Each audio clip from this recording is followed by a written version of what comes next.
Alors la valeur du jour, cherchez pas, c'est une des trois valeurs qui surnage pour l'instant sur le CAC 40. Fait même mieux que surnager, hein. C'est Michelin, plus forte hausse du CAC, plus 5,3%. On est à 100,90 € pour le moment. Frédéric Rosier avec nous pour en parler. Bonjour Frédéric. Bonjour. Conseiller de gestion chez Mescart Gestion Privée. Le chiffre d'affaires, là aussi, salué par les marchés. Il a dépassé les 5 milliards d'euros sur le premier trimestre. Qu'est-ce que ça vous inspire, ce chiffre, Frédéric? Alors, les anticipations étaient assez diverses, d'ailleurs. Oui. Lorsqu'on regarde un peu le consensus qui attendait une évolution de 4,9 milliards sur le chiffre d'affaires, on avait une très très forte diversité, ce qui explique le rebond du titre aujourd'hui. Donc effectivement, on a une croissance de 5,6 qui est plus qu'appréciable, avec toujours, et ça c'est le leitmotiv un peu pour l'ensemble des publications en ce moment, c'est l'effet dollar. On le sait, Michelin est une société qui a un tiers de son chiffre d'affaires aux États-Unis, donc il est clair que l'effet dollar est extrêmement positif. Lorsqu'on regarde un peu plus en détail, on s'aperçoit que Michelin a réalisé une belle performance en effet volume dans un marché qui est toujours très très difficile, puisqu'on a une croissance de plus de 1,5 d'effet volume, donc ce qui est agréable dans un marché qui reste quand même assez difficile, et notamment dans certaines zones, je pense notamment à l'Asie et au Brésil. Oui. Donc il y a autre chose que l'effet dollar dans ces chiffres, c'est bon à prendre quand même. Oui, mais il y a des effets négatifs, et les effets négatifs, c'est finalement la dégradation du pricing de Michelin. Donc on a un effet prix pour le coup qui est extrêmement négatif, puisque on a un effet prix de moins 5%. Donc on pensait que Michelin avait peut-être une capacité à un peu mieux résister justement sur cette dégradation des prix. Michelin était souvent cité en exemple, pardon Frédéric, était souvent cité en exemple comme ces entreprises, ces grandes entreprises capables de faire passer une hausse des prix il y a quelques années encore, c'était ça aussi. Voilà, c'est peut-être ça la grosse déception qu'on pourrait avoir sur cette publication, c'est que Michelin est cité effectivement comme une société de pricing power, cette capacité de faire augmenter les prix quelque part à sa guise, tout simplement par une position de leadership, on va dire technologique, puisque c'est le cas pour Michelin. Donc ça c'est le côté décevant. Après l'effet parité il est quasiment 10%, et là ça compense largement. On le sait, Michelin a été une société qui a plutôt eu tendance un petit peu à dégrader ses objectifs en termes de volume. L'année dernière, il y a eu 2-3 alertes comme ça, puisqu'on attendait au départ 2% de croissance, puis 1, et après on était plutôt content si on était sur une stabilité. Donc là, c'est une agréable surprise sur les effets volume.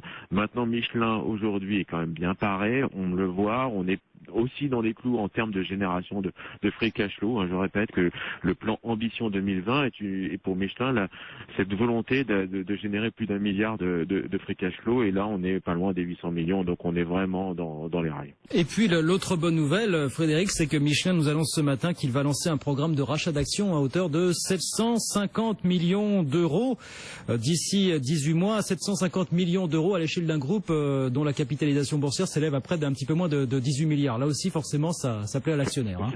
Ça soutient le titre, donc on verra d'ailleurs sur le marché ce soutien s'opérer de manière graduelle. Michelin est coutumier de ce genre d'opération, donc ça se verra quand même sur les volumes. Ça sera un bon soutien sur le titre. Ceci étant dit, lorsqu'on regarde un peu l'évolution du titre, on est clairement dans les objectifs. Elle commence un petit peu à devenir cher sur ces niveaux-là. Mais d'autant qu'on est plus loin, d'envoyer ça ce matin, Frédéric, on est plus loin du plus haut historique. C'est-à-dire que là, on est au moment où on en parle, on est à 100,75 €.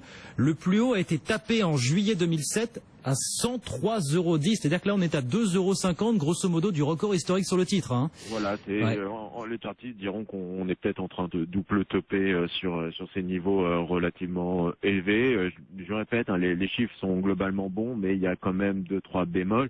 Le bémol peut-être le plus important, c'est qu'au niveau de l'Asie, on est sur une croissance nulle. La Chine tirant, peut-être compensant le reste de la zone Asie, notamment le Japon, et sur le Brésil, c'est toujours la dégringolade. Donc voilà, il y a un bon soutien sur l'Europe. C'est également la tendance un peu générale d'amélioration conjoncturelle en Europe. qui compense l'effet négatif sur l'Europe de l'Est et la Russie. Mais voilà, il y a des zones qui sont toujours un petit peu délicates. Il y a cet effet prix un peu négatif.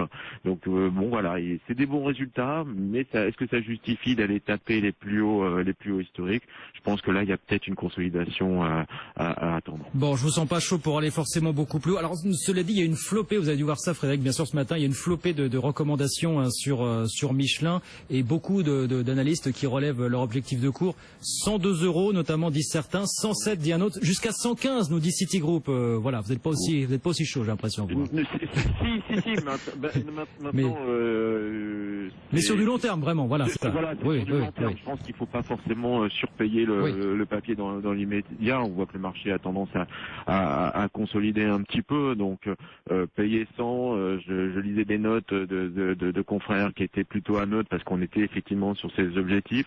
Donc oui, peut-être ne pas payer sur un +5 ou un +6 aujourd'hui, mais sur le fondamental, sur le dossier, on reste quand même globalement acheteur, mais pas sur ces niveaux-là. Merci beaucoup Frédéric. Frédéric Rosier, conseiller de gestion chez Mescart Gestion Privée. Michelin à 100,85 €. On le disait, on est à environ 2,50 € du plus haut, qui était 103,10 €. Tapé le 9 juillet 2007, tout simplement. Il faudrait que sur l'ensemble de la journée, en fait, si vous voulez,